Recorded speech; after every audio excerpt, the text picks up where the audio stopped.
22,000 मध्ये असं वाटतं. फायदा तोटा हा जनता ठरणार. नाही, फायदा तोटा हा जनता ठरवणार आहे.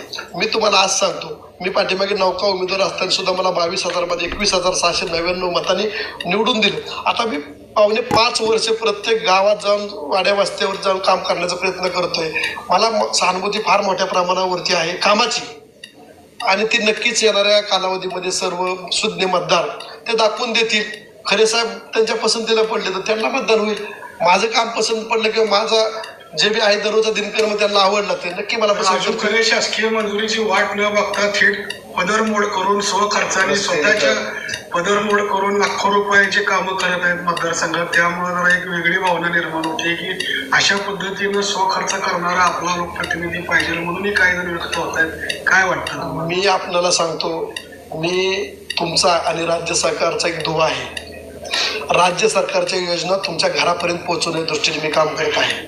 मी एक सर्वसामान्य कुटुंबातील मुलगा आहे.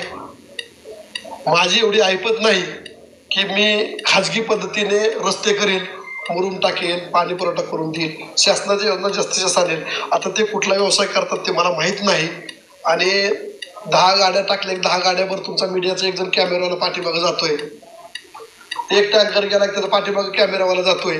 मग आता मला माहित नाही की टँकरच्या मागं कॅमेरावाला जातोय का कॅमेरावाल्याला पुढे पाठवून दिलेलं असतं. या मला कुठल्याही प्रकारची प्रचिती नाही. तुम्हाला पाठीमागे सांगतो, 6 महिन्यामध्ये मी कुठेही उद्घाटन भूमिपूजन केलं नाही.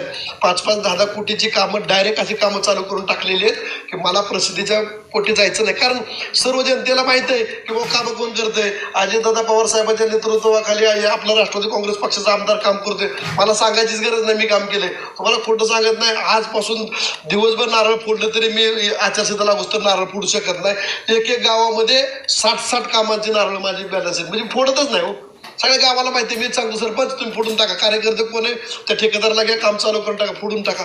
मला प्रसिद्धी करायची असेल तर तुम्हाला सगळ्याला कॅमेराला घेऊन गेलो असतो की चारी बाजूने 4 कॅमेरे चालतोय कसा, बघतोय कसा, सगळ्या गोष्टी करत करत घेऊन गेलो असतो. वास्तविक पाठात सगळे तुम्ही उमेश पाटलाला विचारलं पाहिजे, तू पाठीमागील 5 वर्षात नक्की काय काम केलं, ती जिल्हा परिषदमधून काय काम केलं, कसं काम केलं, नरखेडच्या पाणी पुरवठा योजनेमध्ये कॉन्ट्रॅक्टरकडून किती टक्के पैसे घेतले. तो कॉन्ट्रॅक्टर बारामतीचाच आहे. मला येणाऱ्या गोष्टीत तुम्हाला कळून येऊन दिला असं काही विषय नाही. परंतु जे टक्केवारी वगैरे जे असते ना, तुम्ही बाहेर हॉलमध्ये 50-100 माणसं आहेत, त्यांना जाऊन विचारा, आमदार यशवंत माने टक्केवारी घेतो का शेतकऱ्याला मदत करतो, खिशातले पैसे काढून मी देणारा. मी ठेकेदाराला पैसे देतो, 10-5 रुपये कमी पडत घे, पण तेवढं काम करून घे. तेवढं माझ्या आईबापाने करून ठेवलेलं आहे. मला मूळ मतदारसंघामध्ये टक्केवारीची गरज नाही. आणि एकही कार्यकर्त्याने येऊन सांगावं की आमदार यशवंत माने 2 रुपये घेतलेत आणि ते उमेश पाटलाला काही झोप लागते ती मला माहीत नाही. अहो, त्यांनी त्याच्या वागण्यामुळे त्याची बायकोचं सुद्धा निलंबन होण्याची वेळ आली. त्या ठिकाणी निलंबित व्हावं लागलं. बायको तहसीलदार आणि कलेक्शन करायला हवा होता. आम्हाला माहित नाही का? ह्याच्या वागण्यामुळे ते चांगल्या माऊलीला त्रास झाला. आणि तुम्ही स्वतः दुसऱ्यावर टक्केवारीची भाषा करता तुम्ही. अहो, तुम्ही आमचा महाराष्ट्राचा युवकांचा अध्यक्ष होता. तुमचं वागणं त्यावेळेस पासून आम्हाला माहिती आहे. तुम्ही कुठल्या लायकीचे आहात, तुम्ही कुठल्या पद्धतीचे आहात. अजितदादा पवार साहेबांनी एक असले 4 बोलायला ठेवलेलं असं तुम्हाला वाटून घेऊ नका.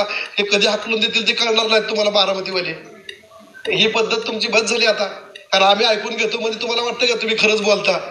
तुम्ही पक्ष वाढवण्यापेक्षा पक्ष मातीत घालण्याचं काम तुम्ही करत आहात. यांनी पूर्ण महाराष्ट्राला तुम्ही दिसतंय की तुम्ही ज्या त्वशाने रबाबात बोलता, तुम्ही जॅकेट घातल्यानंतरच फार चांगलं पद्धत म्हणतात असं विषय नाही. कारण आमच्या अंगाला माती लागली असते, कारण आम्ही शेतकऱ्याच्या बांधावर गेलेलो असतोय. तुम्ही गाडीतनं उतरून बाईक पुढे जायचं तेवढं तुम्हाला काम लागलेलं आहे. येणाऱ्या कालावधीमध्ये तुम्ही नीट जपून बोला. येणाऱ्या गोष्टीसुद्धा तुम्हाला भरपूर आम्हाला बोलता येतात. मीही काय तुम्हाला सांगतो पंजाबवरून आलेलो नाही, मी याच ठिकाणी आहे.